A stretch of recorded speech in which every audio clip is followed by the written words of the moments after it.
Hello, traders. FX Pip Collector here. Today is Friday, April 19th, and this is my analysis of the Euro-US dollar starting on the monthly, working my way all the way down to the 1 hour time frame for the full top-down analysis. So on the Euro dollar, I'm still very bullish overall. I still think this is going to make a higher low, and I still think it's very likely that it is going to end up going up and probably end up looking something like that on the monthly. It either is going to be an expanding flat wave C, which would bring it up here, or possibly a running flat. If that's the case, then it might actually go down to one of these lower Fibonacci levels. Either way, I think it is going to end up going up quite a bit more.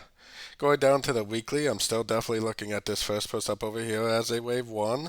I think we have an expanding flat wave 2, higher high wave B, lower low wave C. Definitely looks like an expanding flat.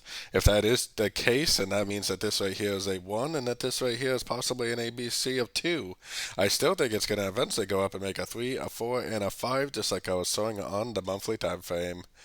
Heading down to the daily time frame, we are pretty much right on the 78%. We never really did hit it, which is why I wouldn't be surprised at all if it did go down and, take out these lows, maybe do a liquidity sweep before it actually did go up.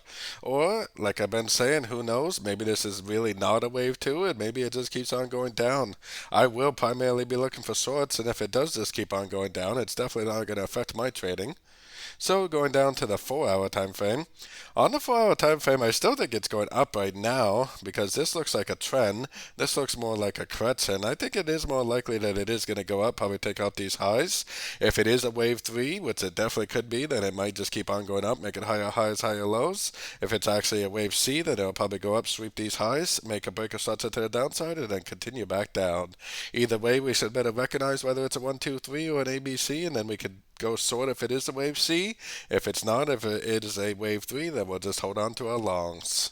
Heading down to the 1 hour time frame. Like I said, 1 hour time frame, this move up right here to me definitely looks like a trend. I would either say this is an A or 1. This move down, especially because it made a higher low, I think is either a wave B or a wave 2.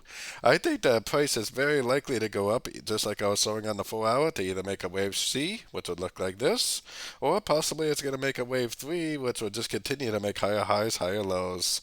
Either way, we should better recognize whether it's a C, which would look like that, or whether it's a 3 that just keeps on making those higher highs and higher lows. So don't forget to join my free Discord channel linked down here in the corner, and don't forget to check out my membership program that gives you access to the daily live trading sessions and gives you access to the swing trade setups by signing up on my website fxpipcollector.com. As always, thank you and happy trading.